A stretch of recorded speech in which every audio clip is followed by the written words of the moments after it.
1º, mesmo a gente começando no capítulo 1º, fique tranquilo que a gente não vai estudar o livro todo, mas se também fosse, também estava bom, né? Graças a Deus por isso. Livro de Salmos, no capítulo 1, no verso também de número 1. Salmos 1, verso 1, a gente vai ler até o verso 6, todo o capítulo.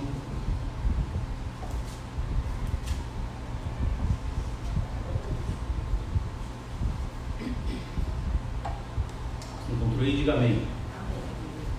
Salmos capítulo 1, verso também de número 1, diz assim: Como é feliz aquele que não segue o conselho dos ímpios, não imita a conduta dos pecadores, nem se assenta na roda dos zombadores. Ao contrário, sua satisfação está na lei do Senhor, e nessa lei medita dia e noite. É como árvore plantada à beira de águas correntes, dá fruto no tempo certo, e suas folhas não murcham. Tudo o que ele faz prospera. Não é o caso dos ímpios, são como palha que o vento leva. Por isso, os ímpios não resistirão no julgamento, nem os pecadores na comunidade dos justos. Pois o Senhor aprova o caminho dos justos, mas o caminho dos ímpios leva à destruição. Vamos orar? Nós oramos a Ti, ó Pai, pedindo que o Senhor nos ilumine de acordo com a Tua palavra, que o Senhor possa abrir o nosso coração, a nossa mente, para ouvirmos a Tua voz, ó Pai, e estarmos totalmente entregues e cativos ao Senhor.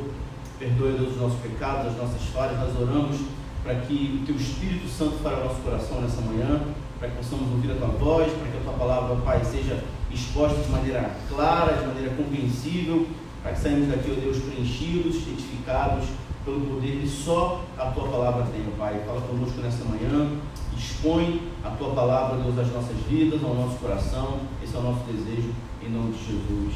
Amém. Queridos irmãos, eu e você bem sabemos que o livro de Salmos é um guia muito interessante acerca de sabedoria, acerca do louvor, né? E até hoje é um guia devocional insubstituível. O tema que a gente deu para essa série é de que os Salmos, né, é uma devoção para a vida, de como a gente pode extrair devoção do livro de Salmos, né? A gente olha para a importância desse livro, né? Só no Novo Testamento há mais de 100 citações acerca dos Salmos, somente no Novo Testamento. Isso prova a relevância, não só de palavra, mas também a relevância histórica, né, dos Salmos na redenção que nós vemos aqui no Novo Testamento. E nosso desejo é possibilitar para você um aprendizado maior com relação à devoção para a vida. A gente pode muitas vezes cair no erro de ficar no teor das palavras e esquecer a profundidade que elas têm, que elas podem trazer para a nossa vida. O livro de Salmos tem sido fonte de consolo para a Igreja de Deus ao longo dos séculos, né? Muitos que escreveram os Salmos estavam ali com as suas lutas, com as suas dificuldades, escrevendo sobre o louvor em tempos de luta e também em tempos de glória, e há muita coisa que nos traz ensinamentos nesse livro. A gente tem louvores em tempos de batalha, louvores também, evidentemente, em tempos de vitória, e ouvimos muito no livro de Salmos sobre a sabedoria daquele que obedece a palavra de Deus. Isso é um termo claro, esse é um termo que a gente vai ouvir nesses próximos encontros, né? Nós vamos estudar 8 capítulos de Salmos, então até o final de julho a gente vai estudar sobre esse livro, e trata muito sobre a sabedoria colocada em prática daquele que obedece a palavra de Deus. Não sei se você sabe também que os Salmos, eles eram o único inário dos judeus, eles cantavam os Salmos, né? Ninguém escrevia música, as pessoas, depois dos judeus, depois do exílio, os Salmos eram cantados em tom de louvor a Deus. E são muitas instruções, muitas palavras de sabedoria que a gente encontra nos Salmos, que podem nortear a nossa vida. E a grande pergunta que a gente faz quando começa uma série como essa, uma série que vai ser muito devocional, que vai falar sobre devoção, é sobre como se encontra o nosso coração nos dias de hoje. Não sei se você também percebeu que a gente está chegando na metade do ano, né? A gente está no mês 6, entrando no mês de junho, na metade do ano. Muita coisa já aconteceu esse ano externamente, né? O ano de 2019 tem sido muito difícil em muitas áreas, mas pessoalmente, né? Como que você está na metade desse ano? Como é que está o seu fôlego para os próximos 6 meses que estão à nossa frente desse ano? Porque a gente recebe muitas notícias, né? A gente durante a semana é bombardeado no nosso smartphone, a gente é bombardeado no nosso telefone, na internet, seja lá onde você se atualize com as notícias, seja no seu e-mail, nas redes sociais, né? 80% vai ser fake, mas você pode receber lá as notícias. E a gente é bombardeado com notícias que muitas vezes são complexas, né? Difíceis de administrar. E a gente, quando chega o domingo na igreja, a gente também, eu espero, né, que você seja também bombardeado aqui com notícias daquilo que o Evangelho faz. Porque a gente ouve notícias em todo lugar, mas muitas vezes a gente se esquece de renovar o nosso ânimo na palavra de Deus. Esquecemos muitas vezes de recorrer ao verdadeiro combustível que a nossa vida precisa. Porque a gente pode tentar olhar para as projeções que os especialistas fazem, a gente pode tentar olhar para as notícias que as pessoas nos dão, para os problemas que estão cercando a nossa vida, e a gente pode tentar resolvê-los de várias maneiras.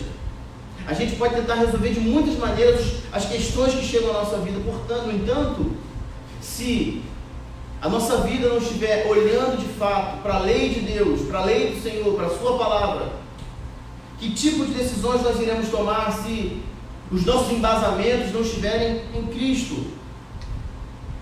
Certamente as notícias externas vão nos abater. Vão nos abater, assim como aqueles que sequer conhecem o Cristo a quem servimos.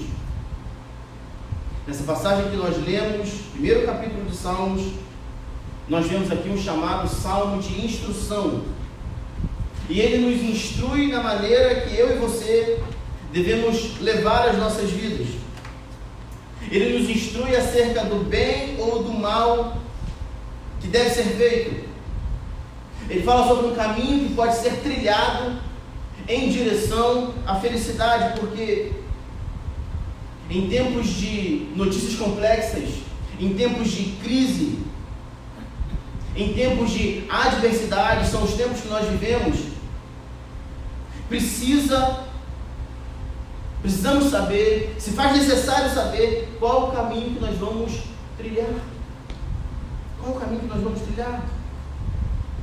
E de uma vez por todas, eu e você como cristãos precisamos entender que a nossa vida precisa ser pautada, precisa ser norteada pela palavra de Deus. A palavra de Deus é o nosso combustível para uma perspectiva nova de vida, porque não vai adiantar, meu querido irmão, minha querida irmã, não vai adiantar se nós tentarmos resolver as questões da nossa vida e a palavra de Deus não for um guia, não for um parâmetro, não for o gabarito que a nossa vida está. Você pode ser um bom administrador, você pode ser um cara inteligente, você pode ter a sua inteligência emocional no lugar, você pode saber lidar com as questões que chegam na sua vida, mas se a palavra de Deus não for o seu guia, não for o parâmetro pelo qual você vai decidir a sua vida, o Salmo 1 nos indica apenas dois caminhos: o caminho dos justos ou o caminho dos ímpios. De que maneira eu e você vamos encontrar oxigênio para viver mais 6 meses desse ano difícil, complexo? De que maneira eu e você vamos encontrar combustível para muitas projeções que foram feitas para esse ano de 2019? E uma verdade que eu e você não podemos esquecer: você pode fazer muitos cursos, você pode falar vários idiomas, você pode ter até uma boa conta corrente, mas eu quero dizer para você que toda a nossa vida depende da nossa vida com Deus. Se alguma área da sua vida não vai bem, eu espero que essa área não seja a sua vida espiritual, a sua vida com Deus. Porque se a sua vida com Deus vai mal, de uma maneira ou de outra, as outras áreas da sua vida vão sentir o impacto do problema que está na sua vida espiritual. Porque, tratando-se do problema da humanidade, o problema da humanidade é o pecado, e o pecado só se resolve em Cristo. E por mais que você esteja logrando êxito nas mais variadas áreas da sua vida, se a sua vida espiritual vai mal, eu temo pelos seus próximos dias. No entanto, se a sua vida espiritual, e não estou dizendo aqui de performance espiritual, nós não falamos sobre isso aqui. Eu não estou falando de você ser um bom religioso. Quando falamos de vida cristã, estamos falando unicamente de obediência. Estamos falando unicamente de pautar a nossa vida, nortear a nossa vida no que a palavra de Deus diz. Portanto, se a sua vida cristã, se a sua vida espiritual, se a sua vida em Cristo é pautada por essa palavra, então você poderá dizer que o governo não vai nortear a sua vida. Então você poderá dizer que o mercado financeiro não vai ditar a alegria da sua vida. Por mais que eu e você estejamos sofrendo os impactos da crise econômica mundial, da crise de emprego no nosso país, da crise de segurança que nós enfrentamos, por mais que essas crises estejam à nossa volta, de uma maneira ou de outra, esse impacto chega até nós, você saberá quem vai dirigir a sua vida. Quando começamos essa série, é necessário muito entender que o cristão, ele precisa ter a sua vida dirigida pela palavra de Deus. Quando isso não ocorre, a sua vida é desestabilizada. Se o cristão não dirigir a sua vida pela palavra de Deus, a sua vida não terá estabilidade, não haverá equilíbrio. Jamais vamos viver o plano de Deus se a sua palavra não é cumprida. Porque há um grande engano na nossa sociedade que trata a felicidade como a reunião de coisas que nós fazemos. Então, se eu faço um grande número de coisas que eu julgo que me falam felizes, que eu vejo em outras pessoas, se as pessoas têm isso, elas então são felizes porque elas têm isso, então eu também preciso ter isso para alcançar a felicidade.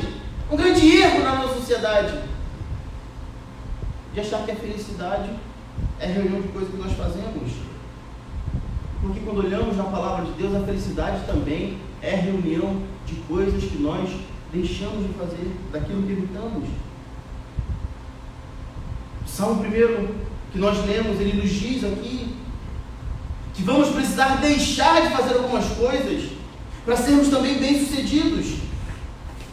Esse salmo de sabedoria, que em síntese trata apenas da importância da palavra de Deus e os benefícios daqueles que a obedecem. Veja, nós não podemos tratar aqui de uma vida nova para ninguém, ou então tentarmos oferecer ânimo para alguém aqui, se a palavra de Deus não é considerada. Sabemos que, assim como o oxigênio, o combustível, são elementos essenciais para a vida humana. Uma máquina, você depende do combustível, para nós dependemos do oxigênio.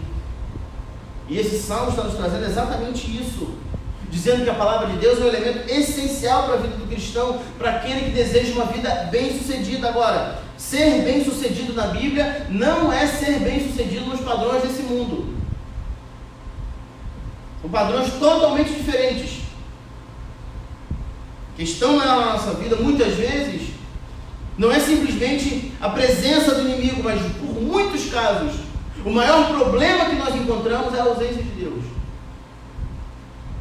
Não exatamente a presença das adversidades, não exatamente a presença dos problemas, não exatamente as questões difíceis que eu e você temos que enfrentar durante a semana, mas a maioria das vezes, o maior problema que nós enfrentamos é a ausência da nossa vida com Deus diariamente.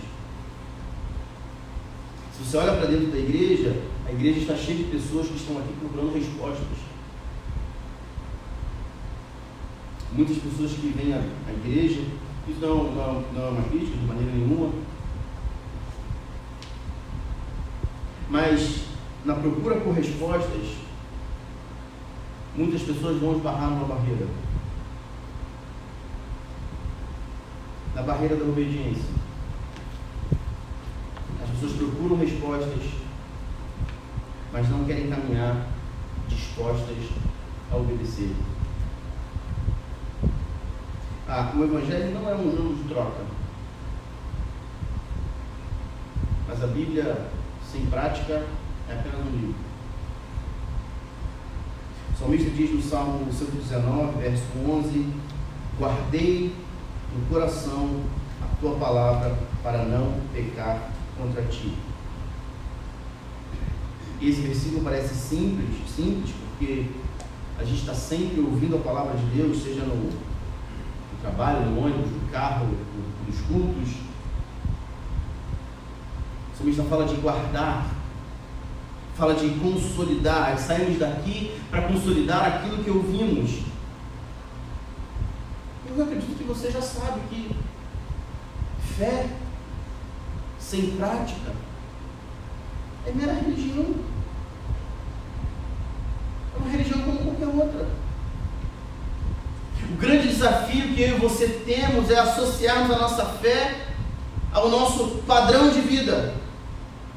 E essa é a dica, esse é o conselho, esse é o ingrediente que eu e você precisamos se nós desejamos uma vida inteiramente nova. Associar a sua fé com os seus padrões de vida. E quando o seu padrão de vida estiver indo de encontro à sua fé tenha poder de alterar aquilo que você faz. Se a sua fé em Cristo não é suficiente para alterar hábitos seus, não é o Evangelho que você está vivendo. É uma religião que você construiu. Se a sua fé em Cristo não é suficiente para alterar coisas que inclusive você acha que são boas para você, que você pode até acreditar que elas não estão erradas, e provavelmente às vezes não estão, mas se a sua fé em Cristo não for suficiente para alterar inclusive padrões da sua mente, conceitos que você carrega há anos, se ela não for suficiente, não é o Evangelho de Cristo que você está conhecendo. É uma religião moldada nos seus interesses. É uma religião moldada de acordo com as suas demandas. Jamais haverá vida nova se o homem não for totalmente novo. No verso 1, abre lá comigo no Salmo capítulo 1, verso 1. Ele diz: como é feliz aquele que não segue o conselho dos ímpios, não imita a conduta dos pecadores, nem se assenta na roda dos zombadores. Ao contrário, sua satisfação está na lei do Senhor, e nessa lei medita dia e noite. O primeiro versículo que nós lemos aqui fala de felicidade. Como é feliz aquele que não segue o conselho dos ímpios. E aqui dá um caminho para a sua busca. Ou seja, o salmista está dizendo contra os conceitos que existem na nossa sociedade hoje, de que a felicidade não é simplesmente fazer muitas coisas. Ele está dizendo que é feliz aquele que não faz, aquele que não segue o conselho dos ímpios. E olharmos para esse salmo, precisamos perceber também do que se tratava a aliança com Israel. A aliança de Deus com Israel deixava muito claro: Deus abençoaria a obediência e Deus julgaria a desobediência. Eu imagino que você deseja ser feliz. Eu não duvido de ninguém. E acho que próprio, de todo ser humano. Realmente, eu acredito também que eu e você precisamos redobrar o nosso ânimo no restante desse ano. Eu acredito que todos nós aqui, quase que involuntariamente, quase que inconscientemente, a gente procura por algo que sustente a nossa esperança, a gente procura por algo que fortaleça a nossa vida, a gente procura tomar fôlego para essa corrida da vida que cansa, mas nós precisamos entender que a palavra de Deus é que é o nosso porto seguro. É a palavra de Deus que nos traz paz. E talvez você pode achar estranho, ou então um conceito adverso. Poxa, mas eu acredito nisso tudo e parece que o que está na minha vida não é exatamente paz. Mas uma coisa que nós precisamos entender é que o conceito de paz na Bíblia não é a paz desse mundo. A paz desse mundo é a ausência de acontecimentos, é a ausência de crises, é a ausência de adversidades. Um tratado de paz entre dois países ou mais países se resume por um não atacar o outro. Paz, bandeira branca. Mas a paz que nós encontramos na Bíblia não é a ausência de crises, não é a ausência de acontecimentos. Por isso que a Bíblia diz que a paz que está em Cristo é a paz que excede a todo entendimento. Uma paz que coexiste com a dor, coexiste com o luto. Uma paz que coexiste com a crise. Essa é a paz de Deus. E somente está nos dizendo que aqueles que creem unicamente na sua palavra, ou seja, aqueles que não seguem o caminho dos ímpios, esses encontram essa paz. E por mais que você me diga que creia nessa palavra e está muito difícil para mim, a proposta é passar por isso. Guie sua vida por ela. Os versos 1 e 2 se referem a um modo de vida. Eu quero que você perceba isso hoje, um novo modo de vida. Porque na tentativa de sermos normais para esse mundo, na tentativa de nos tornarmos cristãos cool, legais. Não, cara, não sou aquele cara estranho, não. Eu sou um cara maneiro, eu sou um cristão maneiro. A gente pode cair no erro de, em dado momento, não haver mais nenhuma diferença entre os que creem e aqueles que não creem. Esse discurso não pode parecer retrógrado aqui hoje. Mas, poxa, que discurso quadrado. O mundo está aí, nós somos do mundo, está tudo certo. Veja, como é feliz aquele que não segue o conselho dos ímpios. Veja, meus irmãos, esse versículo não está dizendo que é para você ser um ET espiritual lá no seu trabalho.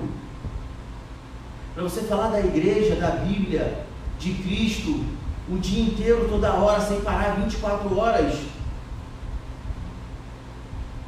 Não está dizendo que você tem que viver na igreja todos os dias, virar uma beata.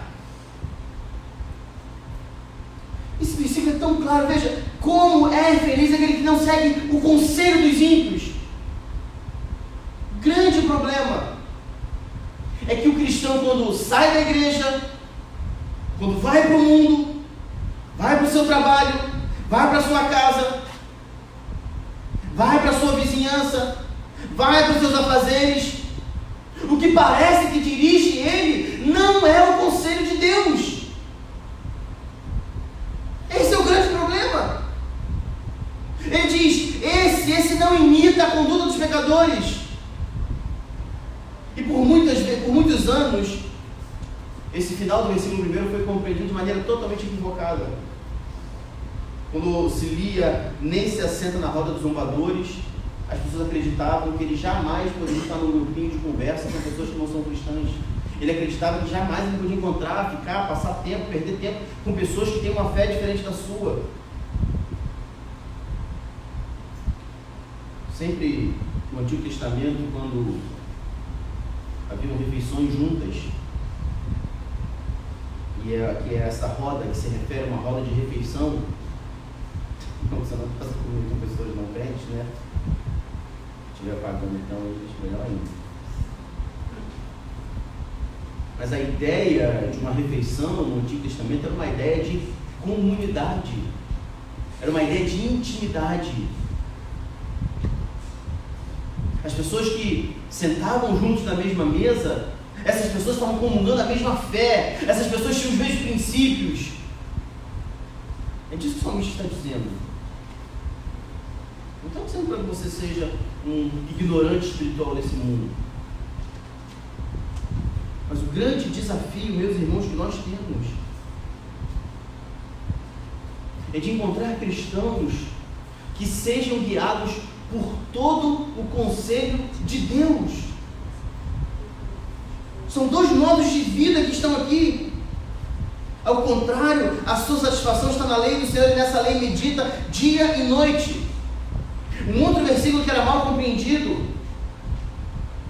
As pessoas achavam que para cumprir esse versículo bastava ler a Bíblia de manhã e até de noite. E essa meditação de dia e de noite aqui, no Antigo Testamento, os pais ensinavam as verdades bíblicas aos filhos ao acordar e ao deitar, no início e no final do dia.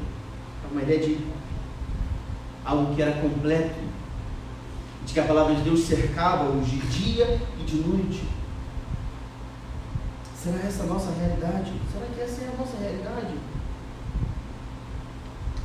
Porque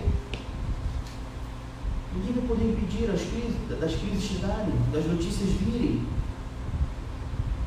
Por mais que a gente pense em murmurar ou dar um jeitinho obscuro para sair, o salmista está dizendo que nós devemos honrar o que a palavra de Deus diz, mesmo em tempos de crise. Olha o verso 3.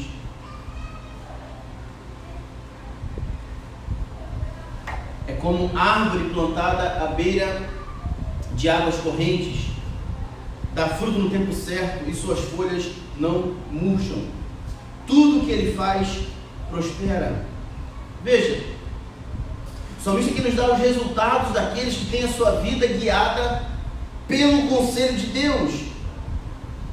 O resultado de uma vida que honra a Deus, que obedece a sua palavra. Veja, e veja que o salmista usa aqui figuras pertinentes, figuras que são familiares para os judeus e para nós também, talvez.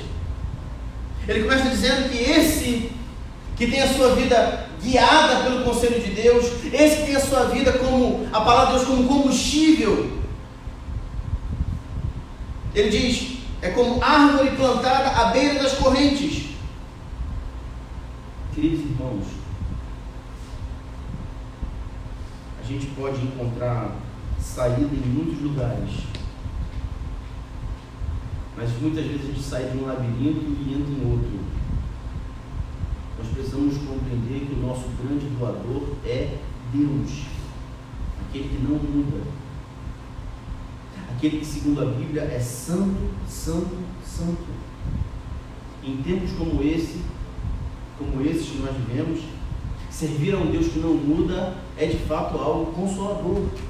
Ele está dizendo que esse é como árvore plantada à beira das correntes. Pense nessa figura. Pense nessa comparação que o salmista faz. Uma árvore plantada à beira de um rio, à beira de um riacho. Que tipo de árvore é essa, da qual eu e você somos comparados?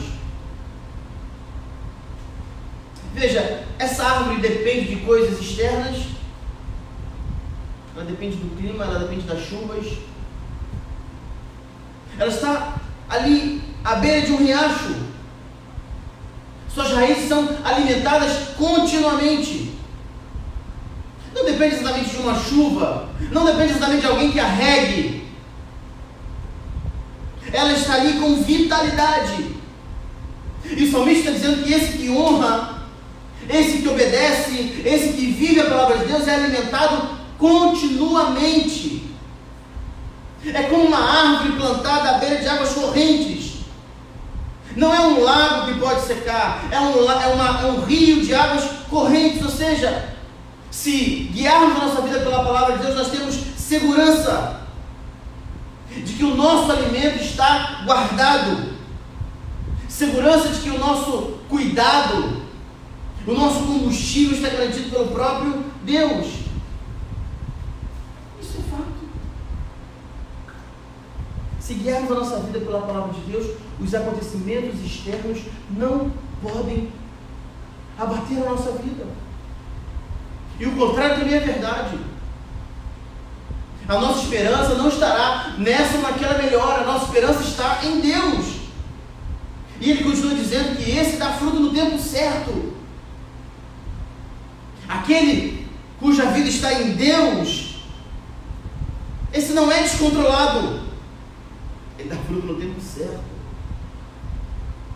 Ele não fica achando que o tempo passou, ou que ele então está perdendo tempo. Poxa, ninguém está fazendo isso. Só eu estou aqui, Senhor, sendo fiel ou obedecendo. Então a ansiedade toma conta dele. Mas esse cuja vida está em Deus, não. Esse dá fruto no tempo certo. Ele confia no Deus que cuida. Ele confia no Deus que dirige a sua vida. Ele não fica em desespero com notícias que atribulam a alma. Mesmo que passe por algumas perdas na sua vida, ele bem sabe que tudo está no controle de Deus. Esse que a sua vida está em Deus sabe que muito melhor do que a abundância de frutos é viver o plano de Deus na sua vida. Dar fruto no tempo certo. Alguém armou o alarme da igreja. E aí? Desarma logo, senão vai tocar. Presta atenção em mim, o pessoal que tem o controle já desarma logo. Esse que tem um propósito na sua vida, sabe que todas as coisas, em todas as coisas, Deus está agindo. Deus está agindo para o seu bem. Pronto, acabou. Pode ficar tranquilo, nada mais vai explodir, né? Quando toca a palavra aqui, sobe a igreja, explode tudo aqui embaixo a pessoa. Pronto, resolveu, tá? Amém? Pronto, vamos estar gravando isso. Se alguém tiver algum interesse aqui, é uma explosão que acontece aqui que fica muito, não sobra ninguém. Sobra todo mundo direto para o Senhor. Menos o bandido, obviamente. Não é? Esse que tem a sua vida, o pessoal que tem o controle da igreja, só para você entender, eles ficam com o controle no bolso. Aí eles ficam sentando, ficam assim, alguém foi através de um controle. Aí eles ficam, né? Aí eles vão para lá, vão para cá, aí eu troço arma, aí eles tremem as pernas, ficam tudo desesperados. Né? Mania de controle no bolso. Não sei quem foi, mas eu vou buscar ali na câmera para cortar o salário dessa pessoa. Veja, esse cuja vida está em Deus, a sua preocupação não é exatamente com a abundância de coisas. A sua preocupação é saber se ele de fato está vivendo o plano de Deus. Porque, veja, irmão, atente para isso. Se a nossa vida é guiada pela palavra de Deus, se a nossa vida está sendo guiada por Cristo, qual é a nossa maior preocupação? Será que é com as coisas que acontecem, com as coisas que deixam de acontecer? Será que são com as notícias boas ou com as notícias ruins? Não! A nossa preocupação é se o plano de Deus está em curso na nossa história. A gente vai encarar melhor até as perdas. A gente vai encarar melhor os problemas.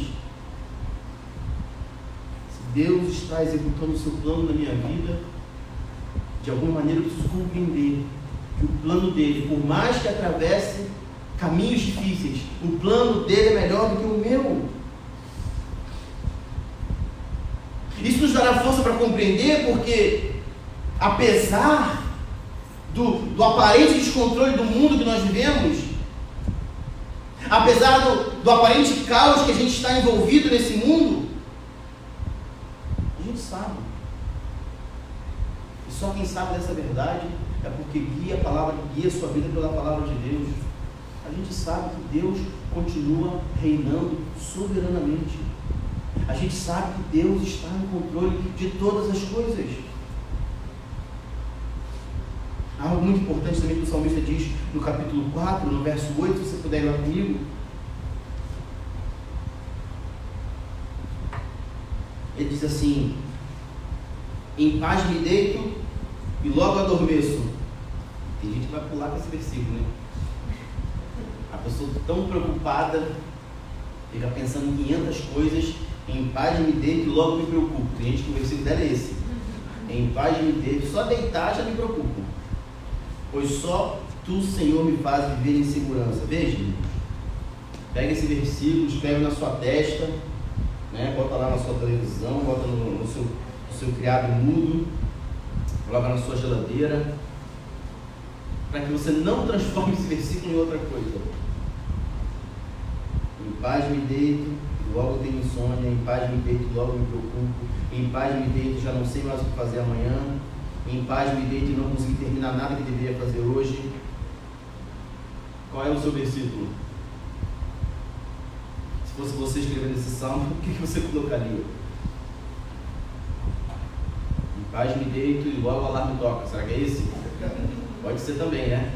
A pessoa deita 11 horas da noite, abriu 7h30 da manhã. É igual o negócio de deixar mais 5 minutos o telefone tocar, né? Acordou 5 da manhã, então mais 5 minutinhos, hoje o trânsito vai estar bom. Você fecha o olho quando abre, 5h40. Não passou 40 minutos. Eu não descansei isso para 40 minutos, né? Mas é bravo. Qual é o seu versículo? Em paz me deito, e logo adormeço, pois só tu, Senhor, me fazes viver em segurança.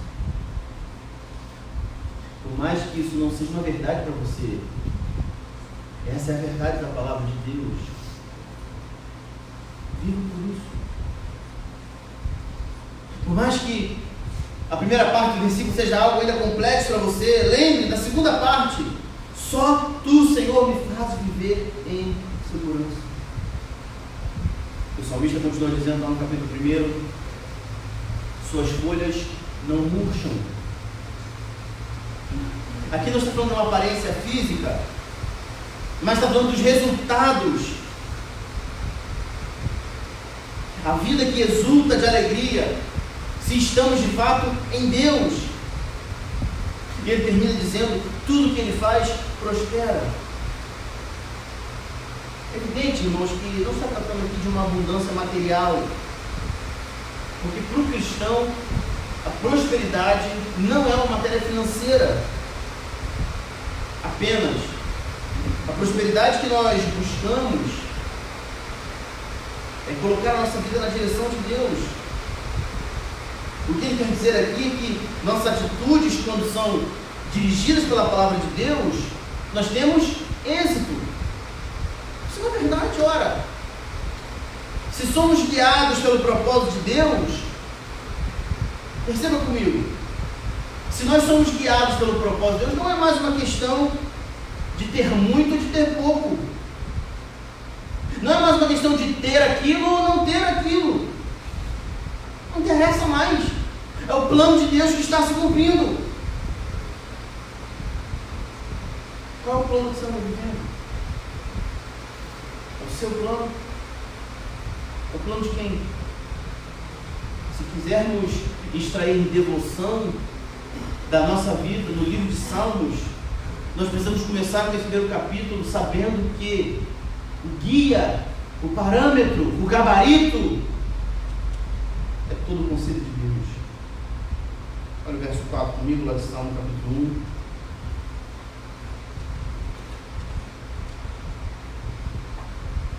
Não é o caso dos ímpios. São como palha que o vento leva. Por isso os ímpios não resistirão no julgamento, nem os pecadores da comunidade dos justos. Pois o Senhor aprova o caminho dos justos, mas o caminho dos ímpios leva à destruição. Veja, aqui o salmista descreve um contraste de apenas dois caminhos que existem.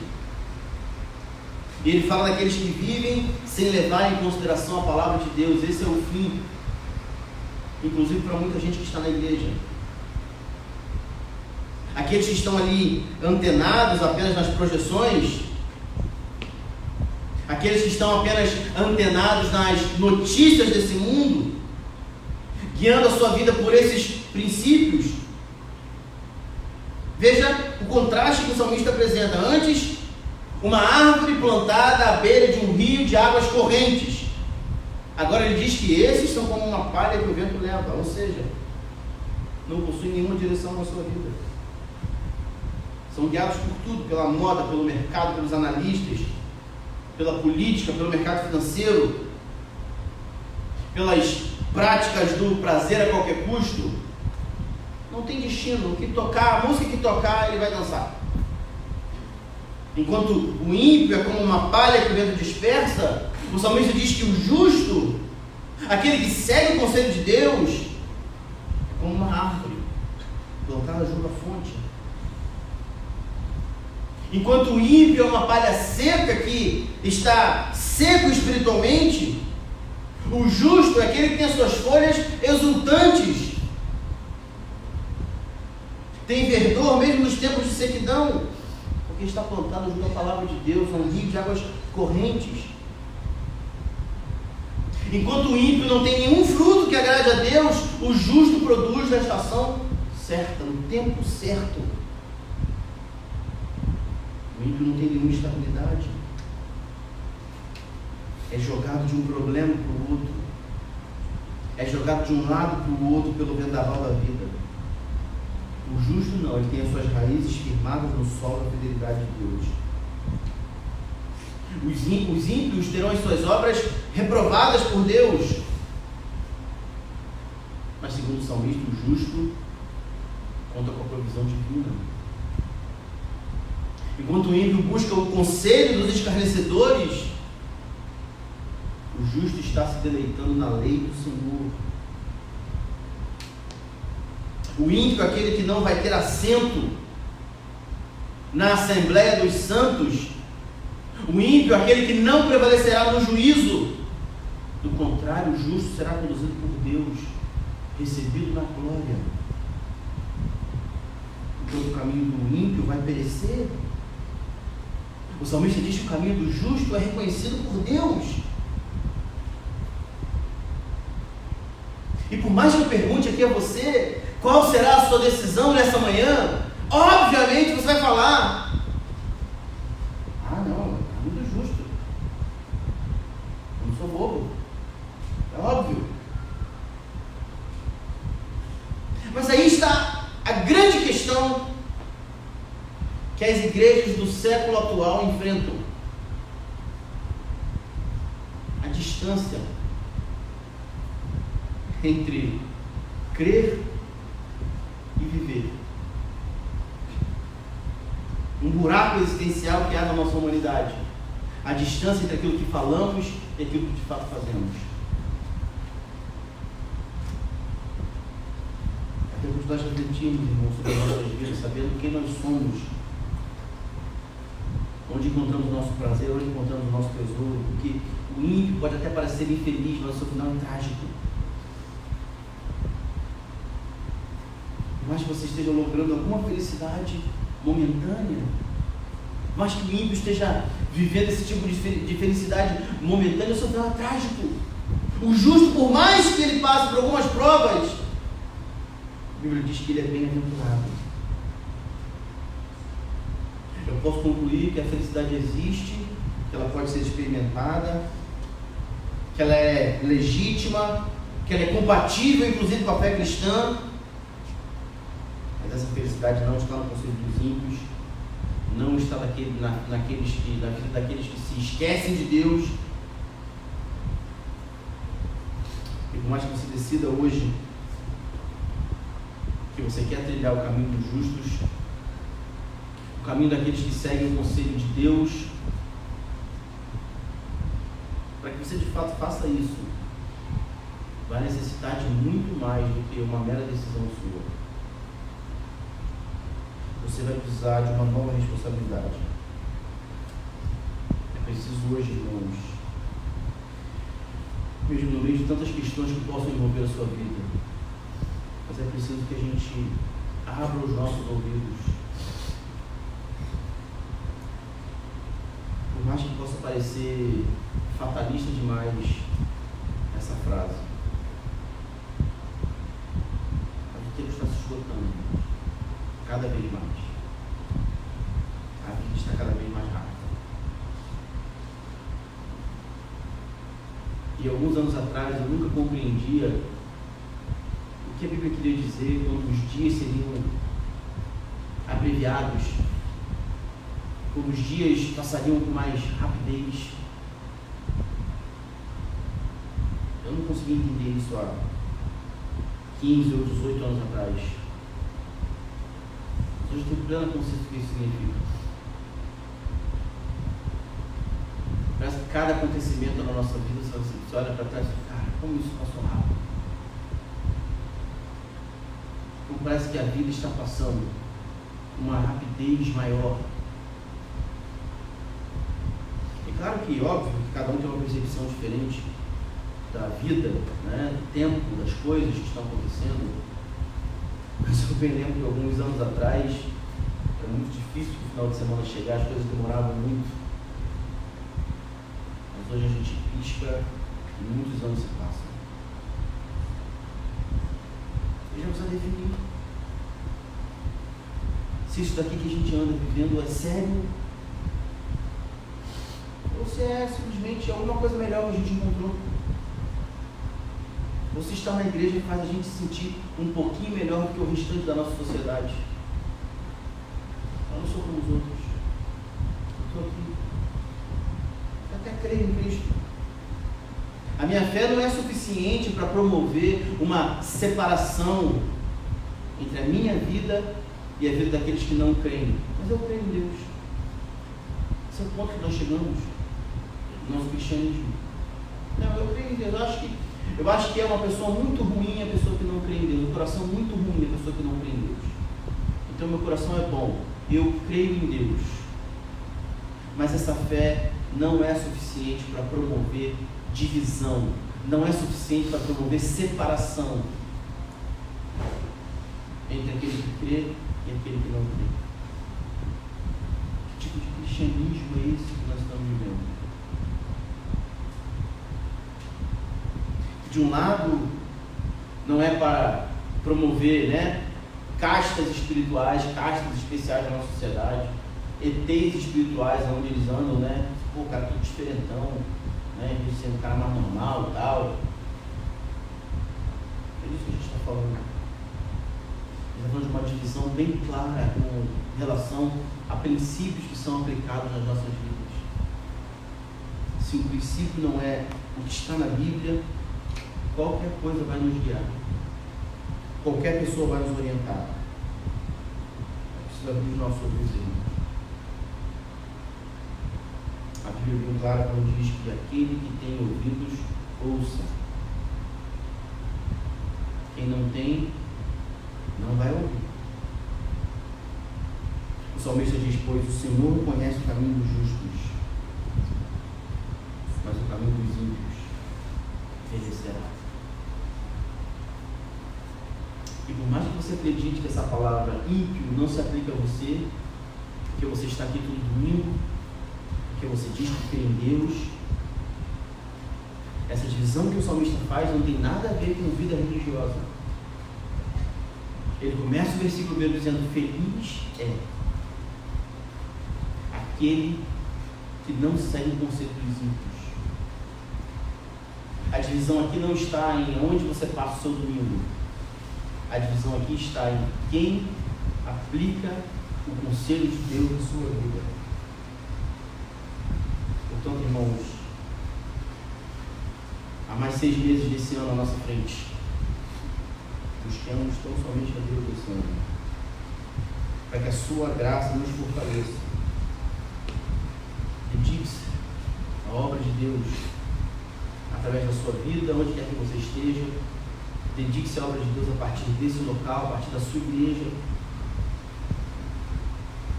E não permita que a sua vida fora daqui seja a vida número 2.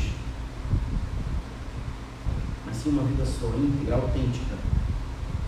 Porque só a palavra de Deus pode nos fornecer fôlego necessário para o restante da nossa caminhada. Amém? Vamos orar? Só nós oramos a Ti, clamando pela Tua graça, Pai, sobre as nossas vidas. Pela Tua misericórdia, Pai, porque somos falhos. Por muitas vezes o que anda nos guiando não é a Tua palavra. Por muitas vezes o que anda dirigindo o nosso coração é o conselho desse mundo e não o Teu conselho, ó Pai. Nos perdoa quando nós não agimos baseados na Tua palavra, mas baseados, ó Pai, em conceitos que nós conhecemos ali fora, baseados em princípios, ó Pai, que não são teus. Muitas vezes, ó Pai, esses problemas estão dentro das nossas casas, do nosso trabalho.